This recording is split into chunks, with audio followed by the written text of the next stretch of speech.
dia memang orangnya profesional, jadi emang gila latihan. Dari lari, saya bisa membanggakan kedua orang tua, bisa menjadi kebanggaan keluarga. Dan yang pasti dari lari, saya bisa berbela negara dan mengharumkan nama negara di kancah internasional.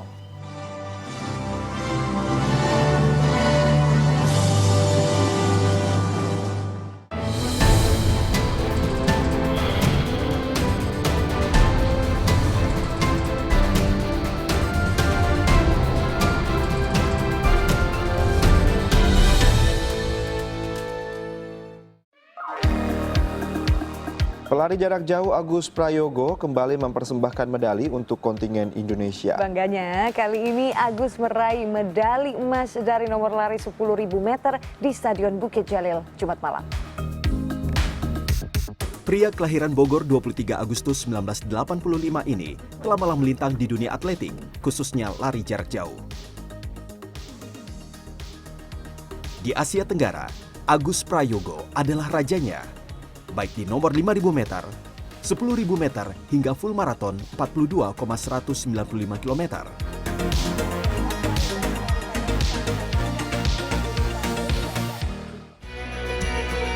Total 6 medali emas SEA Games telah ia raih selama karirnya. Pada SEA Games Kuala Lumpur 2017, pencapaian Agus mencapai puncaknya.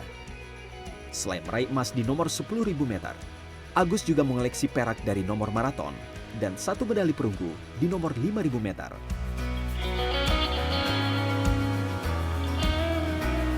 Prestasi itu belum termasuk berbagai trofi yang ia koleksi, baik dari ajang multi-event maupun single event lari jarak menengah hingga maraton dari dalam dan luar negeri. Putra ketiga dari pasangan Prayitno dan Supriyaningsih ini telah serius berlari sejak usia dini. Agus kecil bergabung dengan klub lari di Magelang, Jawa Tengah untuk persiapan Pekan Olahraga dan Seni tingkat sekolah dasar tahun 1995. Akhirnya saya sama teman-teman angkatan tuh gabung ke klub itu latihan. Dan alhasil kita nih yang latihan ini kepilih untuk mewakili sekolahan kami di SD Cacaban 2 ini buat mengikuti Porseni tingkat SD sekota Magelang. Nah, waktu ikut, itu event pertama saya tuh tahun 95, Porseni tingkat SD sekota Magelang. Jarak kurang lebih 3-5 kilo. Itu di aspal. Saya juara 1 mas dari situ. Dan sepatu saya waktu itu sepatu sekolahnya bukan sepatu lari. Alhasil waktu lomba saya memutuskan untuk nyeker dan juara 1.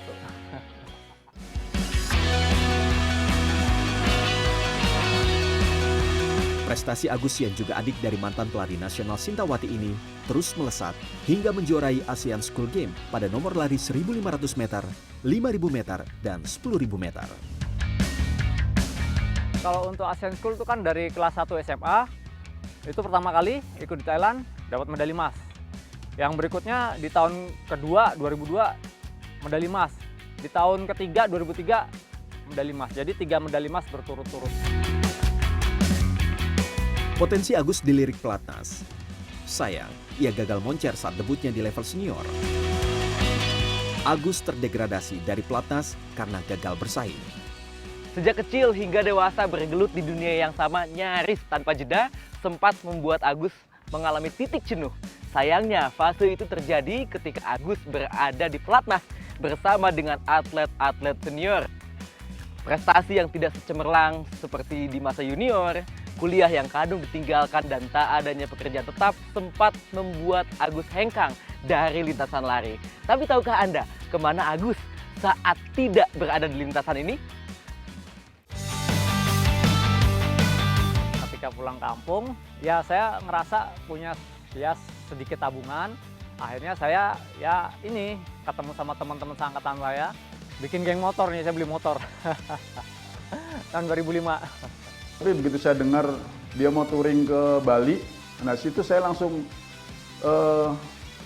ngambil keputusan bahwa wah ini nggak bisa kalau diteruskan nih. Kalau dia langsung naik motor sampai ke Bali, saya takut terjadi apa-apa, cedera atau apa gitu. Akhirnya saya motor itu sambil saya jual gitu. Nah di situ Agus ya setengah marah gitu loh, setengah marah, setengah kesel semuanya gitu. Tapi ini kan ya kenapa kok dijual, apa kok nggak musyawarah gitu kan? Jadi saya bilang ya ini untuk kebaikan kamu Gus, sebelum itu sebaiknya kamu daripada diteruskan motor juga bahaya, masa depannya juga nggak baik, saya bilang gitu. Apa salahnya kamu teruskan lari? Motivasi sang ayah membuat Agus kembali berlatih secara mandiri. Sekitar tahun 2007, saya mulai latihan lagi nih, mulai latihan lari. Di Magelang masih. Waktu itu saya jogging di lapangan Rindam 4 Magelang. Nah, nggak sengaja ada bapak-bapak merhatiin saya lari. Saya masih lari. Ketika saya stop, dipanggil sama bapak-bapak itu. Jadi bapak-bapak itu ada di seberang lapangan. Kita ngomongnya jauh-jauhan gitu. Dek, ya Pak, ada apa? Kamu saya lihat deh, tadi larimu kuat sekali, kamu atlet. Iya Pak, saya atlet lari, bilang gitu. Terus ditawarin, mau nggak kamu masuk tentara, bilang gitu. Saya bilang, nggak Pak, nggak mau. Loh kenapa kok nggak mau? Umur saya udah habis, umur saya tahun 2007 itu umur saya pas 22. Padahal masuk batas atas Bintara waktu itu kan harus 22 maksimal tuh. Umur saya udah 22 lewat. Akhirnya saya bilang umur saya udah lewat. Umur berapa? 22. Udah, daftar aja masih bisa. Nanti saya yang bantu, dia bilang. Saya kan bingung kan. Loh Bapak siapa? Udah kamu daftar aja, bilang saya yang nyuruh, Tono Suratman. Bilang gitu. Saya nggak tahu Tono Suratman itu siapa kan gitu kan.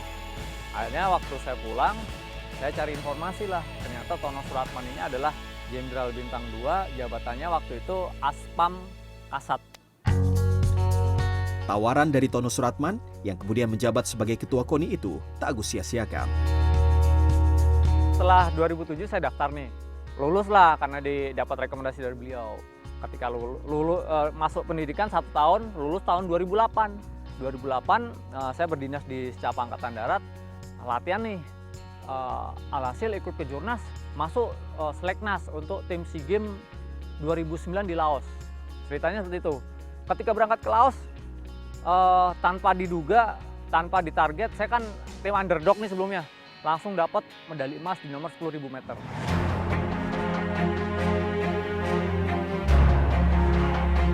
Menurut Agung Mulyawan, pelatih Agus Prayogo, sejak SEA Games Singapura 2015 hingga SEA Games Filipina 2019, prestasi Agus dinilai terus menanjak setelah ia masuk TNI.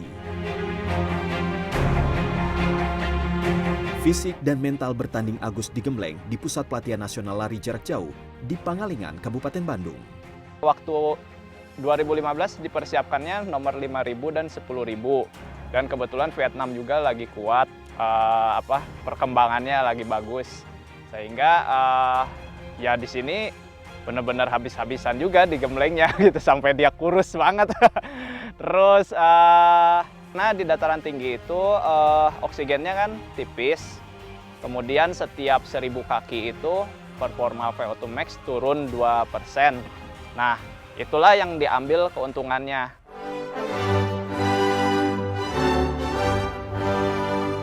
Ketika saya berdiri di podium, melihat merah putih berkibar di tiang paling tinggi, ya nggak terasa, saya hormat, air mata saya mengalir. Ya, Valencia Marathon 2022 itu menjadi salah satu pertandingan penutup di tahun 2022 buat saya. Saya persiapan kurang lebih 5 bulan ya, dan pengalaman saya lari di sana nih Mas ya. Saya berangkat ke sana dibiayai oleh sponsor. Tantangannya hanya 2. Berhasil atau gagal.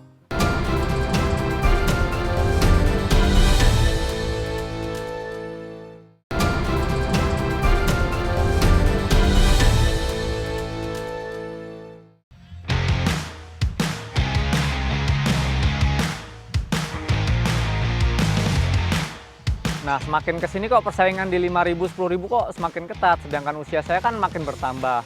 Otomatis kemampuan speed saya itu kan berkurang. Tapi dengan bertambah usia itu endurance makin bagus. Akhirnya dari situ saya memutuskan untuk naik kelas ke nomor maraton. Untuk SEA Games sendiri di nomor maraton pertama kali di 2017.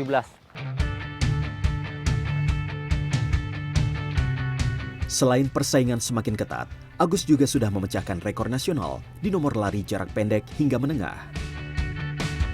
Tercatat, Agus telah memegang rekor nasional di nomor 5.000 meter, 10.000 meter, dan half marathon dengan catatan waktu 1 jam 6 menit 26 detik yang ia pecahkan di ajang Gold Coast Marathon Australia pada 7 Juli 2019. Tak heran, ia butuh tantangan yang lebih besar. Meski sudah punya rekor nasional di nomor 3.000, 5.000, dan 10.000 meter, serta nomor half marathon, Agus Prayogo sebenarnya masih punya satu misi lagi yang ingin ia tuntaskan, yaitu memecahkan rekor nasional di nomor full marathon yang setidaknya sampai awal tahun 2023 masih dipegang oleh mendiang Eduardus Nabunome. Rekor itu dipecahkan oleh mendiang Eduardus saat ia mengikuti ajang PON di Jakarta tahun 1993 dengan catatan waktu 2 jam, 19 menit, dan 18 detik.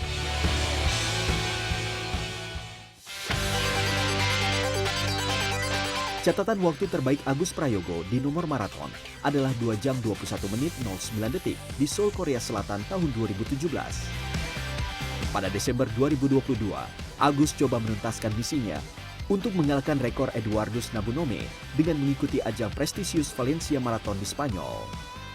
Valencia Marathon 2022 itu menjadi salah satu pertandingan penutup di tahun 2022 buat saya. Saya persiapan kurang lebih 5 bulan ya. Dan pengalaman saya lari di sana nih Mas ya. Saya berangkat ke sana dibiayai oleh sponsor. Tantangannya hanya 2, berhasil atau gagal. Di Valencia Marathon, Agus bergabung dengan atlet-atlet elit dunia. Strategi pun disusun. Selama latihan, Agus juga berlari dengan kecepatan 3 menit 15 detik per kilometer, melebihi rata-rata kecepatan mendiang Eduardus. Pada saat latihan, kami berusaha mendorong Agus Prayogo ini untuk mendekati waktu tersebut. Waktu flag off, begitu lari, kilometer pertama, euforianya kan ke bawah nih Mas, overpace. Terlalu kencang, kilometer pertama. Akhirnya saya menurunkan pace-nya, dan kilometer kedua masih overpace lagi. Saya turunin lagi, saya sampai pindah grup, running group itu kan mereka kan ada pacer gitu ya. Saya pindah running group, pindah lagi. Sampai 3 kali saya pindah Mas. Akhirnya di kilometer 5 pun itu masih terlalu cepat untuk catatan waktunya. Dan akhirnya ketika saya ketemu di kilometer 10, di pace yang harusnya saya berlari, saya udah ketemu di kilometer 10. Saya berlari udah secara nyaman. Masuk di halfway atau di half marathon, itu masih terlalu cepat dari target yang sudah saya set dari awal, masih terlalu cepat. Akhirnya udah, kita masih terus lari. Kilometer 35 nih, ketika kilometer 35 masih on time. Saya berpikirnya masih ada 7 kilo kan, saya berusaha untuk mengepus pace gitu kan. Kilometer 36 malah drop. Saya tambah lagi berusaha untuk ngepus, kilometer 37 makin ngedrop. Saya ngepus lagi, kilometer 38, akhirnya ngelok semua seluruh badan, udah nggak bisa lari. Meski gagal finish dan pecah rekor hari itu, sang prajurit belum menyerah. Harapan saya sebelum saya suatu saat nanti, mau nggak mau kan harus gantung sepatu ya. Harapan saya, ya saya bisa memecahkan rekor nasional khususnya di nomor maraton. Karena itu ya kayak suatu tantangan tersendiri buat saya ya. Setelah nomor 3.000, 5.000 meter, 10.000 half marathon. Nah kurang satu nih maraton nih. Mental petarung Agus Prayogo jadi panutan untuk junior-juniornya.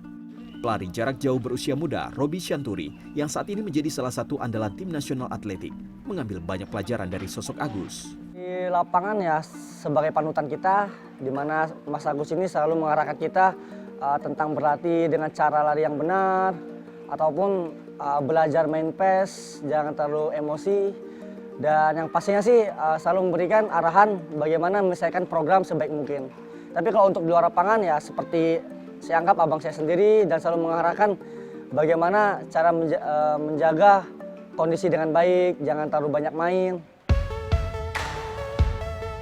Hal yang sama diutarakan Ricky Simbolon, kawan sekaligus lawan yang menurutnya sulit ditaklukkan. Pertama sih kurang percaya diri ya, gimana saya baru di persiapan umum. Sedangkan yang diminta dari waktu yang diminta dari BPAS itu 31 menit, 18 detik. Dan saya berlari selama 10 km dan saya bisa melewati pace itu di waktu 30,55. Tampil gagah saat berdinas, kerja keras di latihan, dan mati-matian saat bertanding di lintasan lari bukan berarti Agus menjadi sosok yang keras ketika berada di tengah-tengah keluarga. Knock, knock, knocking on heaven's door. Knock, knock, knocking on heaven's door. Knock, knock, knocking on heaven's door. Knock, knock, knocking on heaven's door, baby.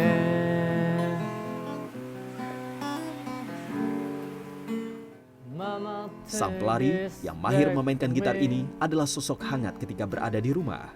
Anak geng motor nakal tapi kok inget waktu sholat gitu. Jadi, istimewa nih berarti cowoknya gitu kan. Maksudnya walaupun dia main-main sama temen tapi masih tetap ingat waktu sholat gitu. Jadi dari situ kenalan berlanjut udah. Mas Agus kalau di rumah itu adalah sosok seorang ayah yang penyayang sama anak-anaknya, disiplin waktu, terutama waktu sholat selalu dia ingetin anak-anaknya. Agama lah, buat dia agama, terutama agama yang paling penting. Mama, take this back for me. I can't use it anymore. In dark to see. Feel like I'm knocking on heaven's door, baby. Ayunan lengan juga, pandangan lurus ke depan. Oke. Bahunya rileks. Bisa dirasakan di midfoot? Ya.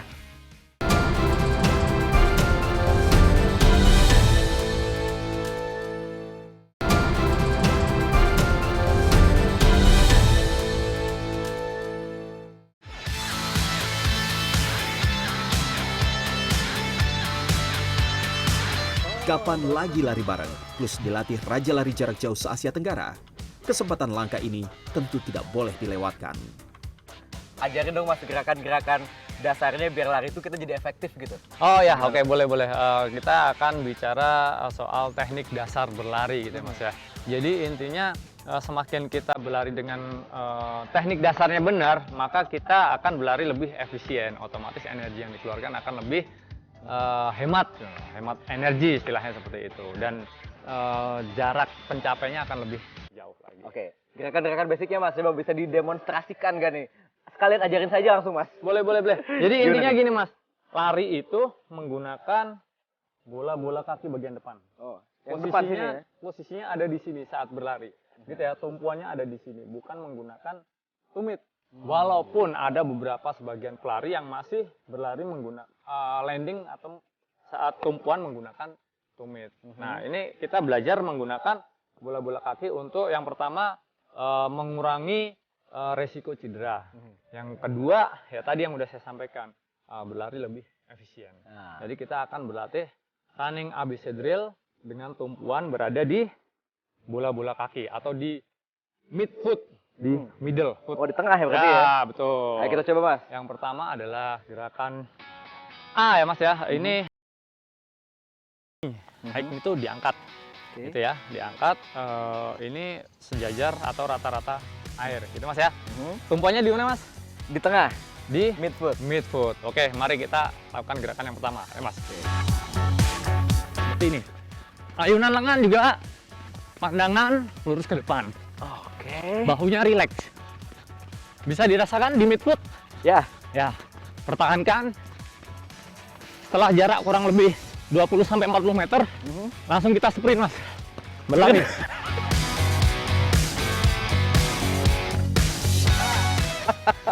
Itu tadi teori yang A, gerakan yang A. Kalau gerakan B itu kayak gimana tuh Mas? Oke. Tadi gerakan yang pertama A itu udah bisa merasakan saat landing menggunakan bola-bola kaki bagian depan. Midfoot ya. Bisa kan? Nah, rasa yang kedua sekarang kita balik arah ke sana ya. Kita balik lagi ke sana. Yang kedua namanya adalah butt kick, yaitu lebih tepatnya ini kaki kita tendang ke bopong Mas. Tetap tumpuan ada di mana? Di tengah. Tumpuan ada di bola-bola kaki bagian tengah. Kemudian ayunan lengan biasa saja, bahunya rileks. pandangan lurus ke depan. Bisa? Kita coba. Kita laksanakan kurang lebih 30 meter, setelah itu kita lanjutkan dengan pengaplikasian, dengan berlari, dirasakan. Oke? Ready? Siap, go! Pandangan lurus ke depan, relax, diayun. Sampai kakinya kena ke bagian belakang. Ke bokong, tepatnya. Siap, sprint. Ya, go! go! Go!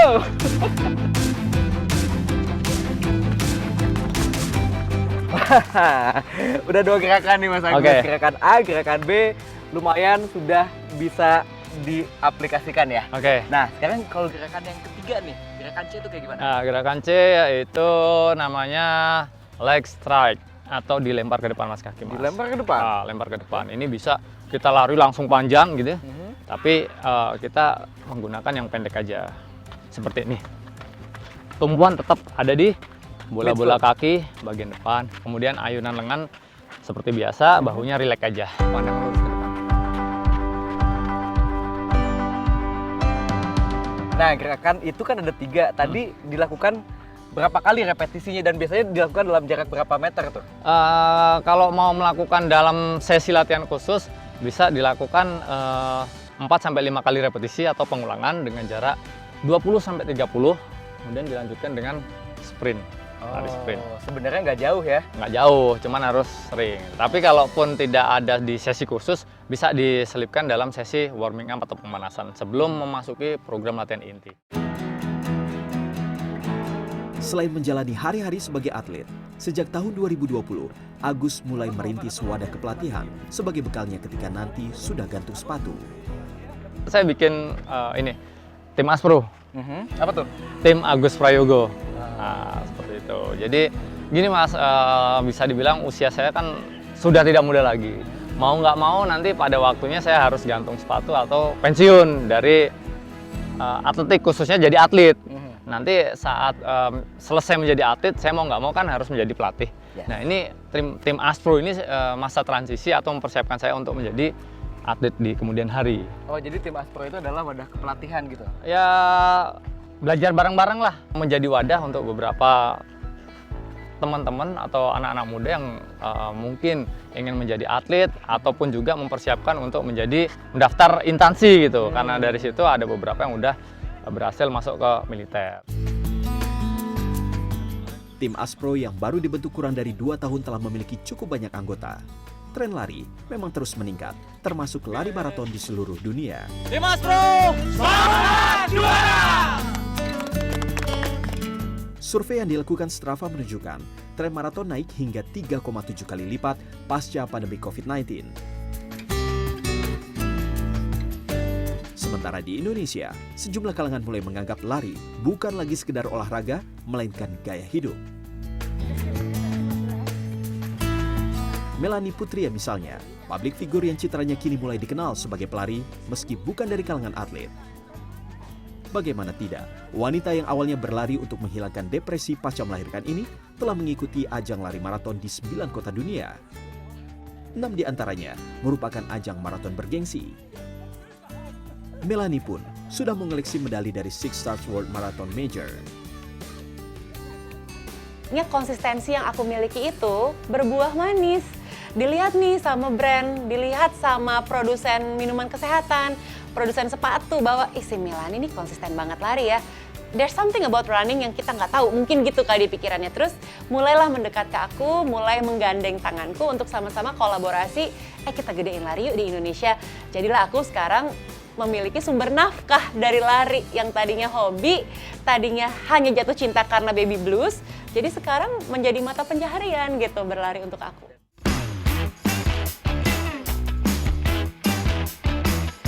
Ya, olahraga lari pada akhirnya memiliki makna yang begitu besar bagi sebagian orang, terlebih bagi seorang juara Asia Tenggara, Agus Prayogo. Lari bisa dibilang segalanya buat saya.